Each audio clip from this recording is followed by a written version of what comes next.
Malam pun telah tiba, terlihat Tuan Arthur sangat merasakan hatinya hancur, karena dia telah dibenci oleh putri kandungnya sendiri. Dari raut wajah dan cara Vanessa menatapnya, dia bisa melihat bagaimana kecewanya Vanessa terhadap apa yang telah dia lakukan kepada Diego dan ayahnya di masa lalu. Setelah mengungkapkan kekecewaannya, Vanessa pergi begitu saja dari mansion milik Tuan Arthur dengan hatinya yang sangat terluka, membuat Tuan Arthur sangat merasakan terpukul. Apakah mungkin selama ini dia telah membuat putrinya terluka? Semenjak kehadiran Sean masuk ke dalam keluarganya, Tuan Arthur memang ingin Sean yang meneruskan semua bisnis di dunia bawah tanahnya, dan juga dia ingin Sean yang menjadi pemimpin di perusahaan Murphy Group. Karena Tuan Arthur merasa Sean adalah seorang anak laki-laki, dan anak laki-laki yang lebih berhak menjadi penerus semua bisnisnya dibandingkan dengan anak perempuan. Namun rupanya tanpa Tuan Arthur sadari, dia telah banyak melukai Vanessa. Dia selalu mengutamakan Sean dibandingkan dengan Vanessa. Dia selalu membela Sean ketika Vanessa dan Sean sedang berselisih paham. Dan yang membuat Tuan Arthur terkejut ketika mendengar perkataan Vanessa yang mengatakan bahwa Pram adalah orang yang telah menculik Vanessa atas perintah dari Sean. Tuan Arthur berharap bahwa apa yang dikatakan oleh Vanessa tidaklah benar. Tidak mungkin anak kesayangannya itu tega melukai Vanessa. Mana mungkin seorang kakak tega melukai adiknya sendiri? Tapi tetap saja, dia sangat merasakan gelisah jika seandainya dia belum memastikan sendiri. Sehingga malam ini Tuan Arthur sengaja pergi menemui Sean ke markas. Karena akhir-akhir ini Sean jarang pulang, sering menghabiskan waktunya di markas. Setelah sampai di markas, banyak anggota klan Blackhall menyambut kedatangan Tuan Arthur. Mereka segera membungkukkan badan sebentar sebagai tanda hormat. Tuan Arthur sama sekali tidak menggubris sambutan mereka. Dia melewati mereka begitu saja dengan pandangannya yang dingin, dan segera masuk ke dalam markas untuk menemui Sean. Pria tua itu segera naik ke lantai atas melalui anak tangga, menuju ke ruangannya Sean. Namun ketika dia hendak membuka pintu ruangan tersebut, dia tidak sengaja mendengar perkataan Sean yang membuat dia menahan tangannya untuk membuka pintu.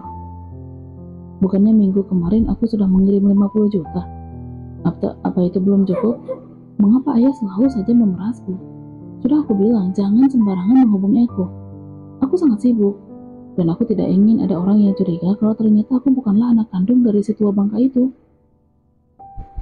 Betapa tercengangnya Tuan Arthur saat mendengar perkataan Sean.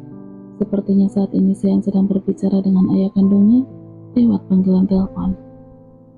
Tuan Arthur nampak mematung, napasnya bergemuruh hebat, membuat dadanya sangat merasakan sesak. Apakah mungkin selama ini Sean dan mendiang mantan kekasihnya itu telah menipu dirinya, bahwa sebenarnya Sean bukanlah anak kandungnya? Seakan selama ini dia telah membesarkan seekor anak singa yang suatu saat nanti akan memangsa dirinya sendiri. Tuan Arthur sama sekali tidak menyadari bahwa ini semua adalah hukuman yang harus dia terima. Karena dia pun dulu telah mengkhianati seseorang yang telah banyak membantunya. Padahal Tuan Abizar adalah sahabat yang sangat baik untuknya. Tuan Abizar selalu membantunya di saat dia sedang berada dalam masalah ataupun kesusahan. Tapi demi ambisi dan keserakahannya, dia membunuh sahabatnya sendiri dengan cara yang sangat kejam. Pria tua itu pun berjalan dengan mundur sambil menekan dadanya, membuat dia tidak sengaja menyenggol vas bunga yang ada di belakangnya. Perang. Sean yang sedang berteleponan dengan Pak Wira, dia segera mematikan panggilan telepon dengan ayah kandungnya itu setelah mendengar suara pecahan vas bunga. Kemudian Sean segera berlari keluar dari ruangannya. Dia terkejut ketika melihat ada pecahan vas bunga berserakan di lantai. Sepertinya ada seseorang yang sudah mendengar percakapannya dengan ayah kandungnya itu, membuat Sean sangat merasakan kesal. Sial. Sean segera bertanya kepada salah satu anak buahnya yang berada di markas. Apakah ada seseorang yang datang ke markas? Anak buahnya Sean malah balik bertanya, loh, bukannya tadi ada Tuan Arthur datang ke sini untuk menemui Anda? Apakah Anda tidak bertemu dengannya, Tuan? Sean terbelalak setelah mendengar jawaban dari anak buahnya itu. Pria itu pun segera mengepalkan tangannya sambil mengumpat. Brengsek. Sepertinya dia telah ketahuan oleh Tuan Arthur bahwa selama ini dia sudah menipu pria tua itu. Sebenarnya dia sama sekali tidak memiliki hubungan darah dengan Tuan Arthur. Sementara Tuan Arthur sangat kesulitan untuk menyetir mobilnya karena dadanya sangat terasa sakit dan sesak akibat penyakit jantung yang tengah dideritanya. Padahal dulu sewaktu muda dia begitu kejam terhadap orang-orang yang dia rasa telah menghalangi jalannya untuk meraih ambisinya.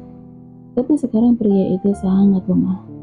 Sambil menyetir mobil, dia berusaha untuk menelpon Vanessa. Sudah beberapa kali dia mencoba untuk menelpon Vanessa, tapi sayangnya ponsel Vanessa tidak aktif. Sungguh dia sangat merasa bersalah pada Vanessa. Dia sudah melukai hati putrinya sendiri demi membela Sean yang ternyata sama sekali tidak memiliki hubungan darah dengannya.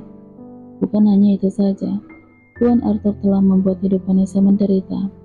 Karena kesalahannya di masa lalu, membuat Vanessa sangat terpuruk, yang membuat Vanessa dan Diego sulit untuk bersatu. Karena Vanessa sangat merasa tidak memiliki harga diri di hadapan Diego. Vanessa merasa tidak pantas mendapatkan cinta Diego dan hidup bahagia dengan pria itu. Karena apa yang dilakukan oleh Tuan Arthur sangat kejam. Sehingga Tuan Arthur memutuskan untuk mengirim pesan suara kepada Vanessa. Mungkin karena dia takut dia tidak memiliki kesempatan untuk meminta maaf pada putrinya. Setelah selesai mengirim pesan suara, Tuan Arthur segera menyimpan kembali ponselnya pada laci di bawah dashboard mobil. Pria tua itu mengusap air matanya yang tiba-tiba saja mengalir deras. "Maafkan Papa, Vanessa. Sungguh maafkan Papa."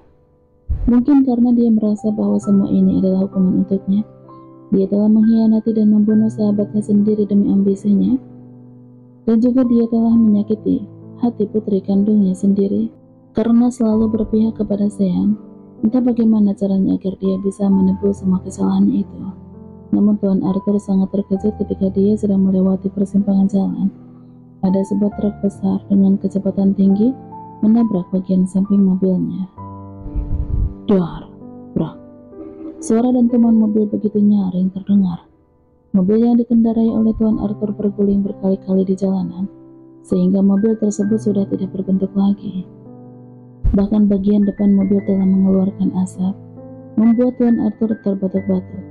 Walaupun tubuh dan kepalanya mengalami luka yang cukup serius, tapi Tuan Arthur memaksakan diri untuk keluar dari mobilnya yang dalam keadaan jungkir balik tersebut. Prang! Pria tua itu memukul kaca mobil, kemudian segera keluar dari mobil sambil meringis kesakitan. Tuan Arthur berjalan sempoyongan dan tertatih-tatih sambil mengusap darah yang bercucuran dari dahinya dengan tangan. Tapi tiba-tiba menghentikan langkahnya ketika melihat ada seseorang keluar dari truk berwarna merah yang sudah menabrak mobilnya itu. Tuan Arthur berjalan mundur. Ternyata orang yang keluar dari dalam mobil truk tersebut adalah Sean. Sean adalah orang yang sudah menabrak seorang pria yang sudah membesarkannya itu. Sean sengaja menyusul Tuan Arthur dengan mengambil jalan pintas, sehingga dia langsung menabrak mobil Tuan Arthur ketika melewati persimpangan jalan.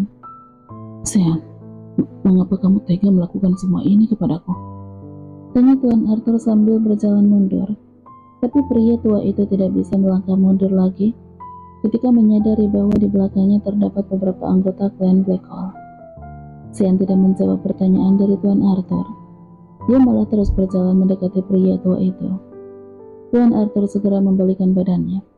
Dia memberikan perintah kepada semua anggota klan Black Hole yang ada di sana. "Cepat, habisi dia." Tuan Arthur nampak terperangat ketika melihat semua anggota klan Black Hole yang ada di sana memilih diam. Mereka sama sekali tidak mengikuti perintah darinya. Padahal Tuan Arthur adalah orang yang telah mendirikan klan mafia tersebut. "Apa kalian tuli, ha? Aku adalah orang yang sudah mendirikan klan Black Hole. Mengapa kalian diam saja?" Tuan Arthur berteriak dengan penuh kemarahan. Suasana di jalan raya pada malam ini sangat sepi, sehingga tidak ada satupun orang yang mendengar teriakannya.